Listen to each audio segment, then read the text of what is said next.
guys. Good morning, good evening, good everything. Thank you for joining us today. This is going to be one of my favorites because Michal and Or are in one of my favorite places in Israel, in the vineyard overlooking the Sea of Galilee. And it's perfect timing. So my introduction is quick today. Hey Hello. guys, Hi everybody. how are My name is you? very good, very good. We are, as you can see, we are just catching the light, the last light here. This is the Mount Tabor you see just behind us. Beautiful day, beautiful weather, and my name is Or Nidbach. I'm the winemaker of Tabor Winery. My name is Michal Ackerman. I'm the head viticulturist of this winery. I'm taking care of this beautiful vineyard. So let's start by putting some wine in your glass, guys. Let's get you guys All a right. little, I know you. You've already drank your beer. Now it's on for some wine, okay? First wine for today. Our beautiful Sauvignon Blanc, Adama. Beautiful. This is one of my favorite whites coming out of Israel, guys. I love this wine. And I think we tasted a lot of wines together the last couple of weeks. I think it's the first wine we had in a screw cap also. Yeah, screw cup is very important for this style of wine. It's preserved the aroma, keep it fresh for longer time. And this is something we did 12 years ago, some kind of revolution, putting screw cups on all our whites. Actually, we are just staring at the Sauvignon Blanc plot right here in the vineyard. And this is the plot where we are producing this beautiful wine. Very fresh, aromatic, fermented in stainless steel only, staying on the list a little while.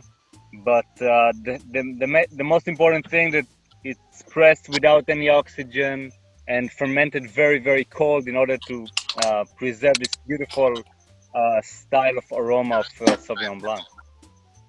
And when people talk about Sauvignon Blanc, they talk about like minerality and stuff like that. Can you explain, maybe from the agronomist side, what does minerality mean to you and to the winemaker? Okay. Variety most of the time comes from the different soil type. And we've got all of our Sauvignon Blanc blocks in a different soil type. One of them on limestone, and one of them on tufa rocks, and one of them on basaltic soil, and even one of even one of them on a kind of a terra rossa. And all of this kind of soil type, they can give to the wine a little bit of their characteristic. So the limestone can give some more minerality, as we have a lot of blocks in Tabor village, very close to the winery.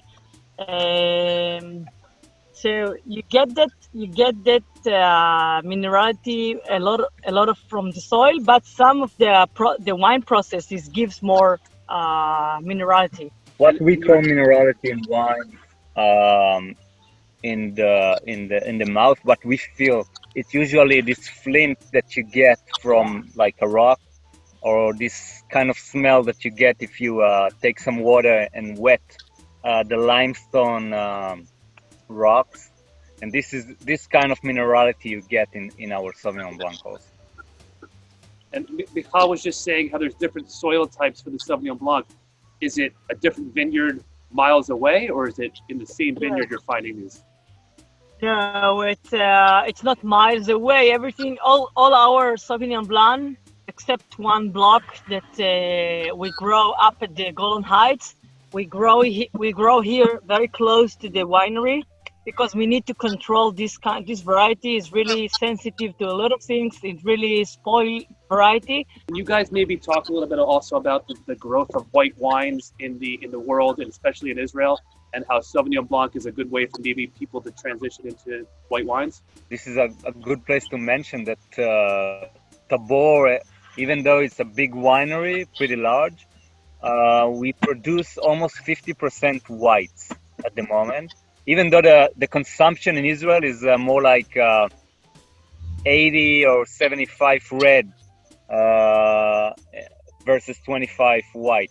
But we felt like 7-8 years ago that it's better it's better drinking white wine in a warm climate country like Israel, and that you have sun and even it's hot like 6-7 months of the year. And we also think that in a country that the consumption is not very high, in order to get people into wine, it's better starting with whites than red. So this is something we did many years ago, and now we are seeing the trend that it's going this way, drinking more whites. And I find out also maybe that that transitioning into one of our next wines we're going to be talking about is the rosé.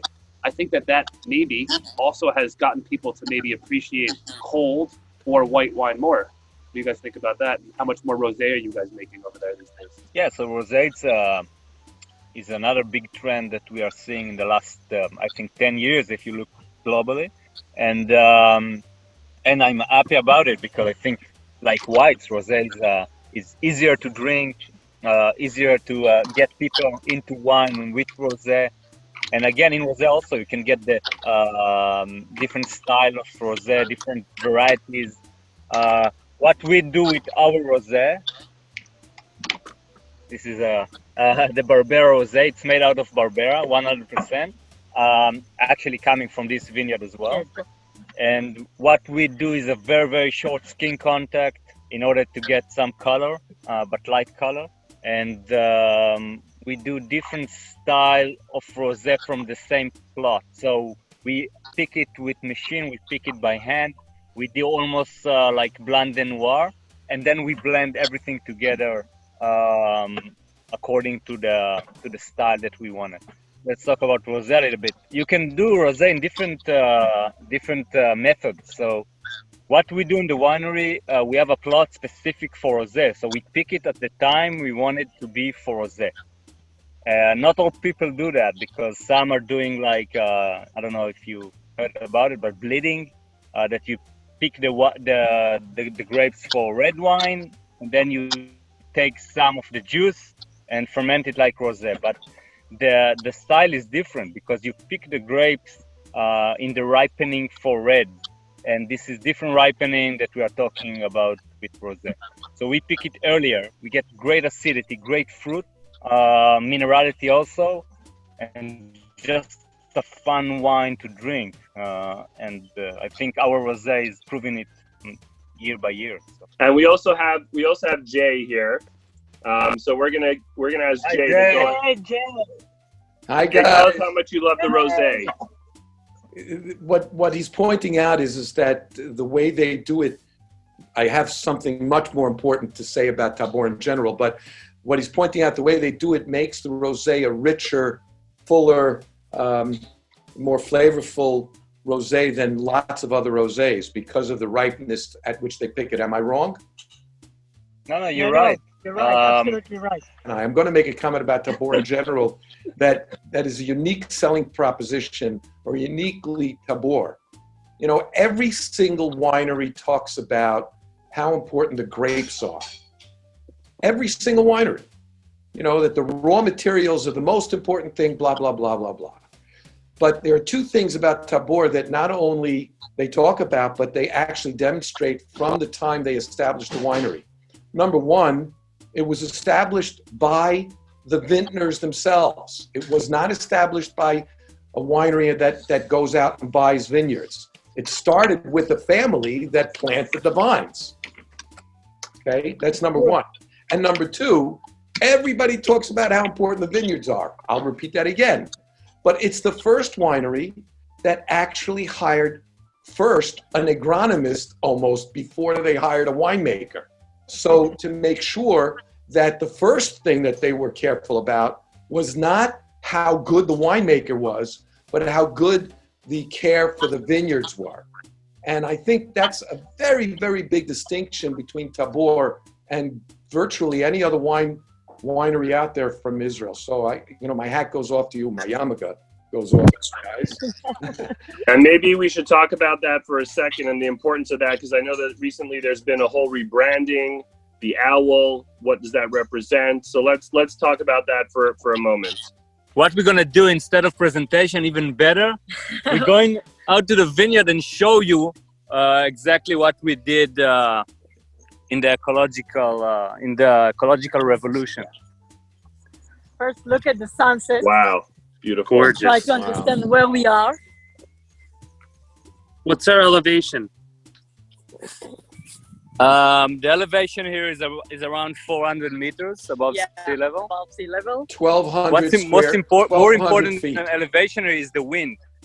The wind here is keeping the vineyard very cool and dry, so you don't get disease, and also get very cooler climate than 400 meters.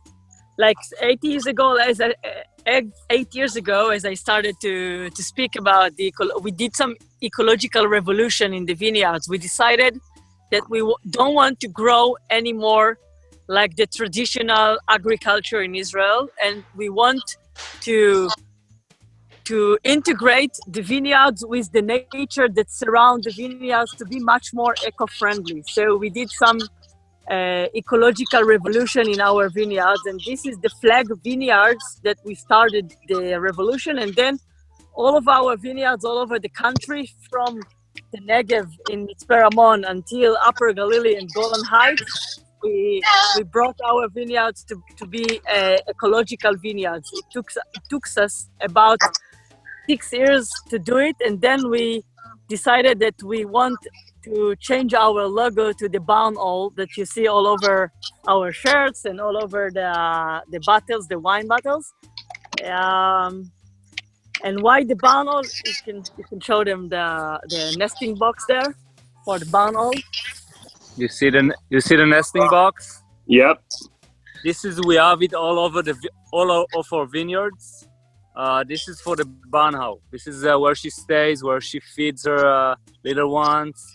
And a barn owl, in case you didn't realize, it's the best pest control predator there is.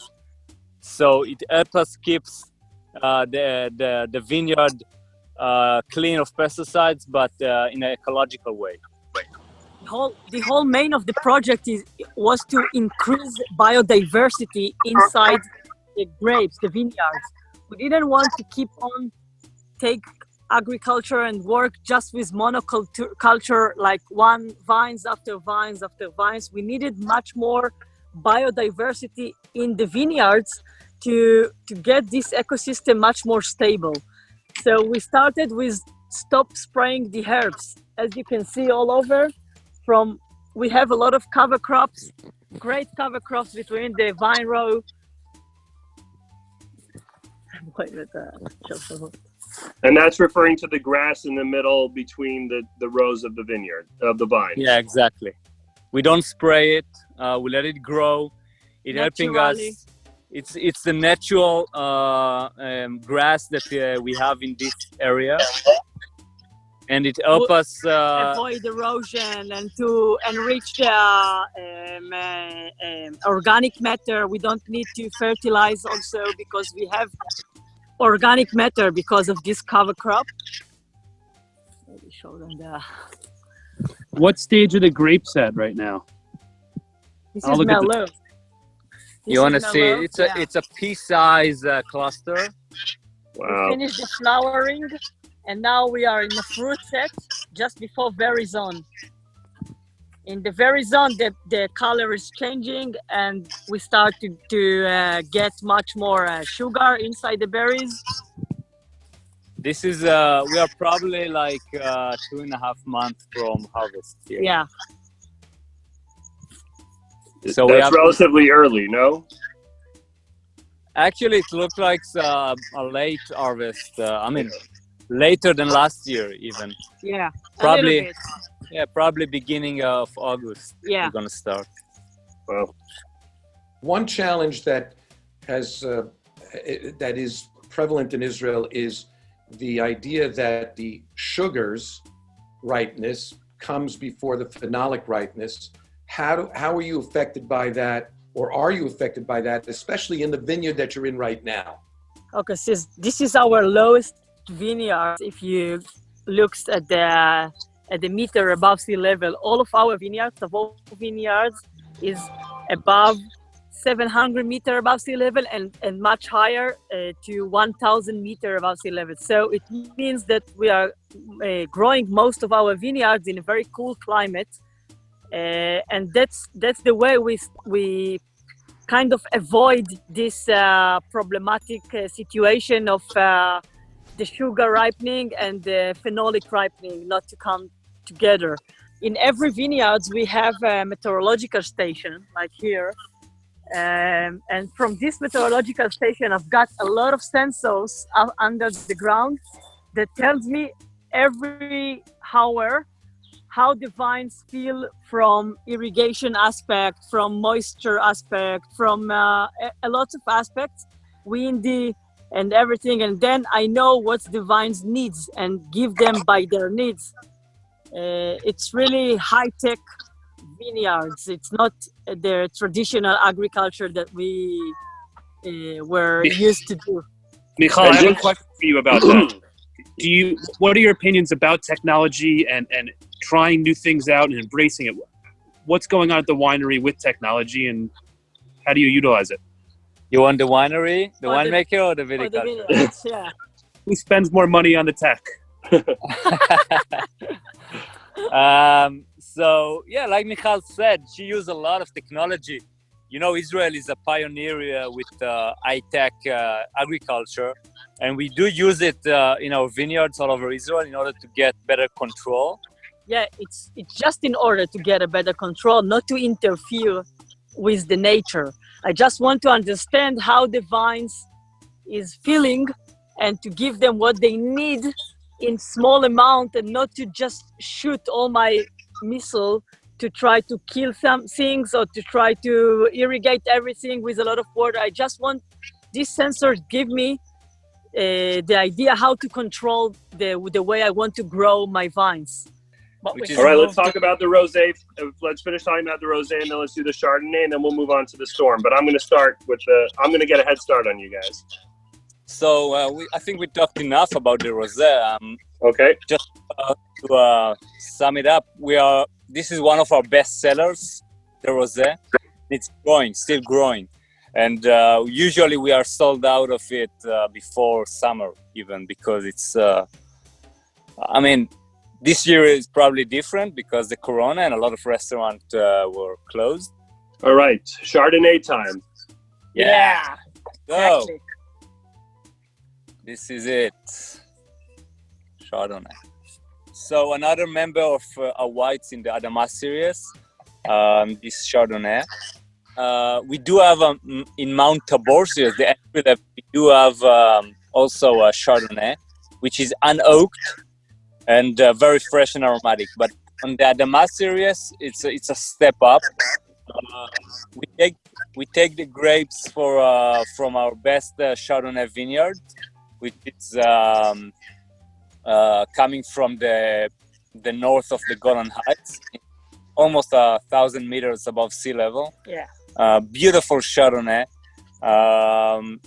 And this Chardonnay it's almost like a single vineyard because everything from this vineyard is in this Chardonnay. Yeah. We ferment it. 30% of it is fermented in oak, neutral oak, and we let it sit on the list for another 6 months.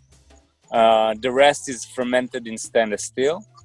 And then we blend it as we think we should. So it's not no malolactic.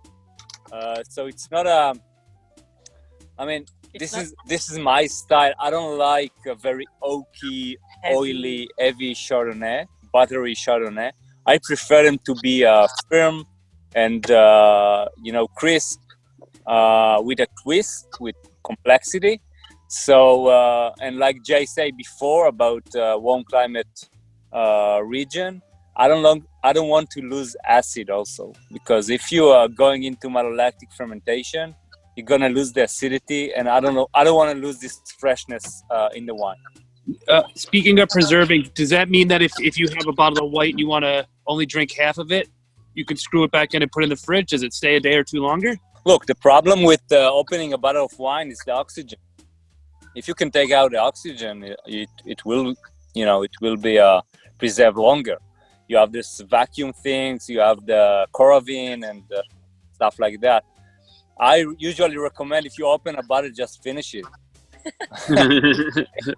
Maybe the day after, but don't take too long. Yeah.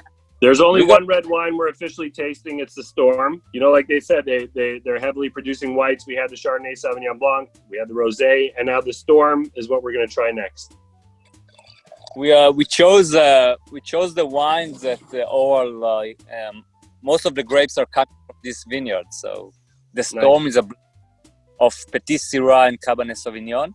Which also the Petit Syrah is just coming from this vineyard in Serene Vineyard, just 100 meters from us. And great plot. Yeah, this is one of our best Petit Syrah. Our best Petit Syrah. Yeah. And we don't have Cabernet Sauvignon in the vineyard because we do use Cabernet in higher elevations. So this Cabernet is coming from the Galilee, the Upper Galilee, near Kadesh and Malkia. And this blend, it's unusual, but Israel is, we do what we care. We don't care what people think. We just do blends that we think is good for drinking. And the reason we blend Cabernet and Petit Syrah was to get, Petit Syrah in Israel mostly, it's getting this violet and flowers aroma, but with very nice structure. Sometimes even the astringency is sometimes too much. And in this blend, actually, the Cabernet Sauvignon is softening the Petit Syrah a little bit because Petit Syrah can be aggressive. But that's why we age this wine in barrels for 2 years, 24 months. In oak, it does malolactic in oak, which is very important for us because we think that fermenting in oak, it's not like aging in oak. When you ferment, you have some enzyme that extract the flavors from the barrel better. The integration, it's much better. The integration barrel with wine is much better. Yeah. So in all of our premium wines, we insist of doing malolactic fermentation in barrels. Which logistically it's a nightmare because you take one tank and put it in spread it all over 50 different barrels. But it's very important for the quality of our wines. And what would you say? It's obviously a blend, but the Petit Syrah on its own, what kind of profile are you getting from it, and how does it contribute to obviously using the cap to soften the wine a bit, but what does the Petit Syrah bring on its own? So at the beginning, when you release the wine, you still get this nice fruity aromas of the Petit Syrah, which is usually, like I said, it is violet and floral.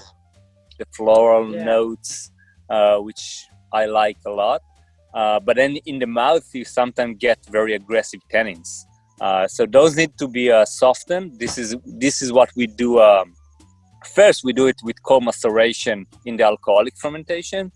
For 3 days, we let it sit without fermentation in very cool temperature. But then after, we put it in barrels in order, again, to soften the tannins. And at the end, we do want to soften the tannins with Cabernet Sauvignon, but still get this nice structure and aging capabilities of Cabernet Sauvignon, because this wine can age for many years. I've seen Petit Syrah is on the increase in Israel. A lot more people using it. Some people bottling it as single varietals. In general, from what I've seen with the Petit Syrah from Israel, for me it's almost more. There's definitely the floral component, but there's also the like almost like a fruit salad. It's very, very juicy. It's like it gives you a very juicy fruit flavor compared to some of the other varietals. Is that typical of your Petit Syrah? And what are you seeing in Petit Syrah in general in Israel? Very good question. So I'll start with putting out that we think, when we look at the future with the Israeli industry with different varieties, and it will be a time that we need to choose or putting less varieties on the market. Petit Syrah definitely going to be one of them, because it's just he's doing amazing job in Israel. But I think that for premium wines, I feel that Petit Syrah is great for blends. I won't take it. I don't think it's good enough to be on the top just by himself. I prefer to use it for blends. That's why almost all of our blends has some Petit Syrah in it. It giving it a twist. But we didn't release yet a single varietal Petit Syrah, because we didn't thought it's good enough. Something still missed there. But to grow Petit Syrah in Israel, it's one of the best varieties that fit hot climate. Can you guys tell us, do we have anything else? What's down the pipeline for Tabor? What do we have new coming? Can you maybe also mention, maybe I know you guys redid the visitor center. You put a lot of time and effort into redoing it. So we renovate our visitor center years ago, and it's beautiful and it's modern.